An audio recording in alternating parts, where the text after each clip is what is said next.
So, as you guys are well aware, there has been lots of drama surrounding the Nintendo Switch 2 screen and some of the elements involving the screen itself, ranging from the quality of the screen to ghosting effects happening on the screen. And I am someone who is not a technical person. So, I thought to myself, well, I need to get a technical person who knows the ins and outs of things like this, and I couldn't find one, so I got MVG instead. MVG, how are we doing today? I'm doing great, Sean. Thanks for having me on. Always a pleasure to be on your channel. Thank you for being here. So, this is something that obviously is top of mind for a lot of people, and it's been exacerbated quite a bit by the results found by Digital Foundry. I would say the conversation has definitely picked up more since they made their video reviewing the Switch 2. It was like a 2 hour long video, and everyone seems to be taking away their analysis of the screen itself. And I know that you are someone that has experienced some things with the screen. So what are you noticing with this as far as the screen is concerned? Well, it's a good question, Sean, because I will say that, I've had my Switch since launch, right? And we're, what, 3 weeks in now? And to be very clear, this is not really anything that I noticed from the jump. It was really only until it was kind of brought to my attention that I started to kind of see what was going on.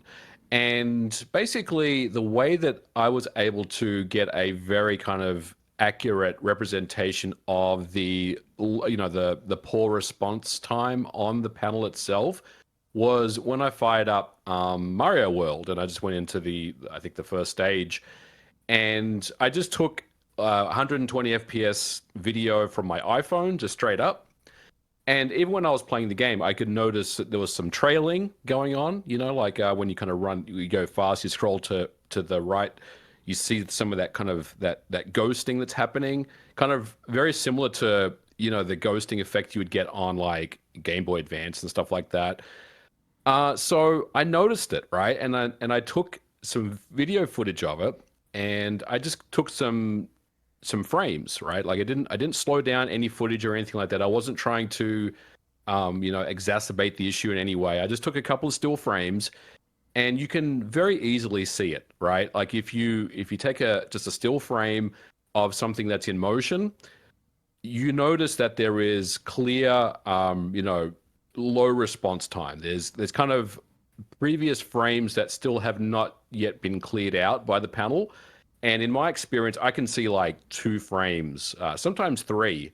So that's kind of the thing that I noticed. And I think a lot of people, if they don't necessarily know what they're looking for, or if they're kind of just used to a LCD panel being a little slow to have response time, because we have to remember that I think DF, what they said, and I may be inaccurate here, but I believe the Switch 1 panel was just a little bit faster than the Switch 2.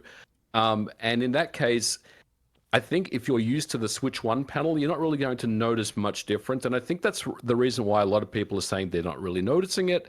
It also is something that is more predominantly geared to like 2D games, I would say, that have faster scrolling. But I also have seen some people post photographs of themselves playing like Breath of the Wild and kind of just rotating the camera around. And you can definitely see it there as well. There's definitely that motion blur effect that's going on. But I will say, I didn't really consider it until DF brought it up, and then I took a look at it myself because I was like, wait a minute, is this accurate? And then I noticed the issue myself. Now, I know some people have been theorizing about the potential for different screen panels being manufactured at different plants, and maybe some of them are worse than other things. Do you kind of buy into that, or do you more see this as a general issue regardless of anything like that? Because obviously, in order to figure that out, you would have to take your Switch apart and then look Yep. at like the screen information on the back of it. Do you think there's any merit to that, or is that just sort of based on what people are seeing more so than what is actually happening?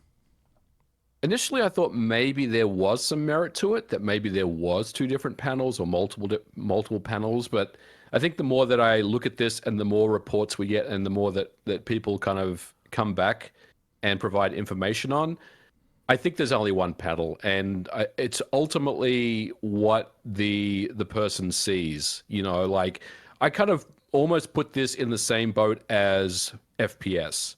So I'm someone that can really know when frames are dropping just by looking at it. I'm very, very kind of sensitive to those things. But there are people out there that will swear up and down that games are running at 60 locked, right? When they're clearly not.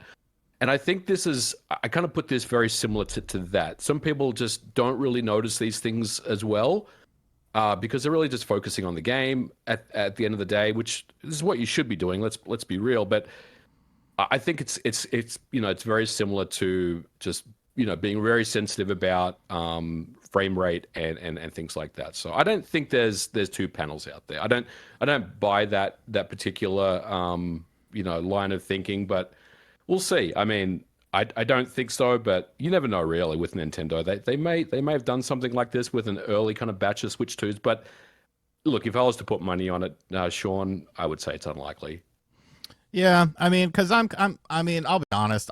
Maybe I'm just not as sensitive to ghosting. Because I remember it on like the original Game Boy playing Super Yeah. Mario Land 2. I remember it on the PSP, but I don't really see much of it in handheld mode. But to be honest, I'm not really playing this system nearly as much in handheld mode as I did the Switch One. More so because of the fact that I mean, Switch One games tended to look not too great on your TV sometimes, whereas these games do look substantially better. Well, some entries in docked mode versus handheld mode, so I feel like there is a benefit to that. Yeah, Um, and Go I ahead. agree with you just on that point real quick. I agree with you. Like, I think the reason why people aren't really kind of noticing this is, like I said, the Switch One panel, even though its response time has been measured to be faster as far as average response time, it's not that much faster, like by, you know, a matter of milliseconds or whatever. And I think people that play their Switch in handheld mode and are enjoying games, they're not really noticing anything different in this regard, right? It's maybe a little bit worse. It's been kind of measured to be a little worse, but ultimately, if you like playing games in handheld mode on Switch, then you're not going to have any issues here. And I think that's why a lot of people are saying, I'm not really noticing anything. Everything seems fine to me. And I guess the main thing, and really the main reason I wanted to have this conversation with you, is what is kind of, I guess, the hope for the future with this? Obviously, you know, Nintendo is not outside of the realm of, you know, reissuing the system. We saw that with the Lite, we saw that with Mhm. the OLED, and obviously the OLED screen is much better than the original screen. But a lot of people don't want to hear that because of the fact that, you know, this thing just came out. So I guess my question is, and I think the question a lot of people have that, you know, don't really know the answer is there anything that can be done from a firmware system update to sort of at least alleviate, maybe not completely fix, obviously, but at least alleviate some of these issues that are happening with the screen in handheld mode? Maybe a different option, or is there anything that Nintendo can do now that the system has released besides a revision, just sort of on the software side of things? So there is what's called overdrive, and basically it's for lack of a better kind of, you know, technical terminology, it's overclocking the panel, if you will, right? So you're kind of pushing larger voltages and more frequencies at the panel itself in order to get that response time down. So you can do that via a firmware update. And I think it's something Nintendo potentially could look into doing. They could also have an option in the settings menu where you could turn it off and on at the user level to conserve on battery life. And I think the big kind of unknown, I would say, is if you do overclock or overdrive the panel, how much would that affect battery life, right? Like we already know that the Switch 2 battery life is decent, but there are reports that maybe it's not as good as it was, and Nintendo's still been, you know, trying to address various battery issues they've had at launch, as we know. So this would definitely have an impact on battery life, but at the end of the day, I think if they did drop a firmware setting or a system setting to either, you know, overdrive the panel, I don't know, they'd call it something Nintendo like. I don't know what they would call it, but they'd Boost give it a cute, mode. yeah, Yeah. boost mode or panel boost mode or something like that. And then the user has the option to opt into that if they're not happy with the response time, and that would definitely reduce the response time. They could do so at the cost of battery life. So that's definitely an option they could look into. I think, like I said, the unknown is really how much it would impact on battery life. But we know Nintendo's been very conservative about preserving battery life and kind of keeping the system, running as cool as possible and for as long as possible. But I think this is definitely something they could provide to the user to kind of make their lives a little easier, especially the ones that are noticing these things. So that's definitely something they could do. And I think that would be, I mean, because when you look at just the sheer amount of options on the Switch 2 versus the Switch 1, like, I mean, you already kind of have something like that with the auto brightness and stuff. Oh, adjust the brightness and stuff. Yep. But then you get into the, the 120 hertz modes and HDR crap. Like, I think that would be something good. And I do hope that that is something that they look into. But I guess the main question is, do you think they even care? Like we've seen how Nintendo kind of operates with certain things. Is this something that they feel like they need to address? Or since the system is selling so well, is this something that you're just kind of like, oh, well, you'll get a revision in a couple of years? I mean, it's easy just to say Nintendo doesn't care and they won't even acknowledge it. But I also feel like they're trying to make this system the best they can given what they have. And I think they're trying to, I mean, this is the time now where they want to get as many people on Switch 2 as possible off the Switch 1 and new people onto Switch 2. So maybe, like I still think they probably won't do anything, Sean, let's be honest, but I am hopeful maybe that they will slot in that option. They have done stuff like that before. It doesn't happen very often, but it would be nice. But look, again, if I'm a betting man, if I'm at the bookmakers, I'm probably going to say, nah, they're not going to do it. Well, next time you talk to Nintendo on one of their business calls or whatever, I would float that suggestion. Maybe, maybe if enough developers bring it up to, a certain degree. I mean, they obviously, with the Switch 1, they did things based on Capcom's recommendation. And I mean, you're almost as big as Capcom, let's be real.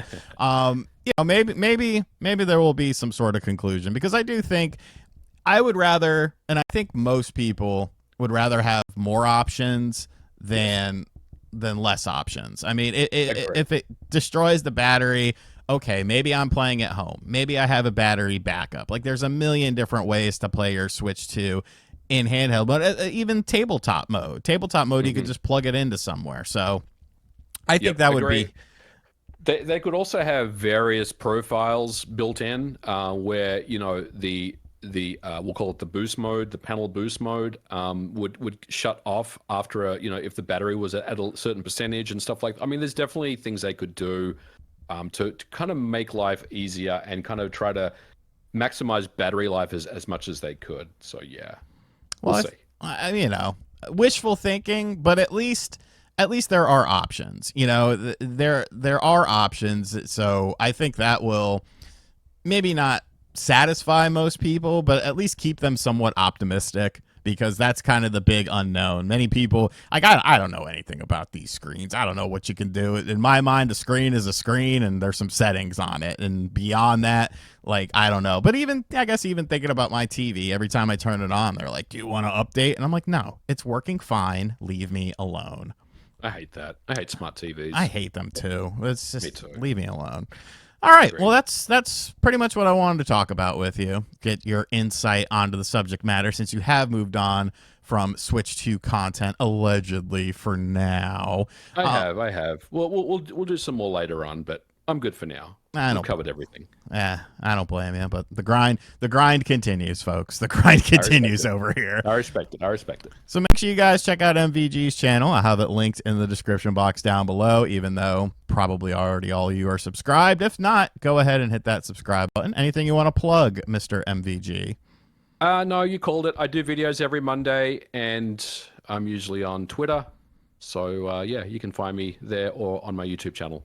Thanks for having me on, Sean. Go buy Gex. Thank you for coming on. I appreciate it. No problem. Later.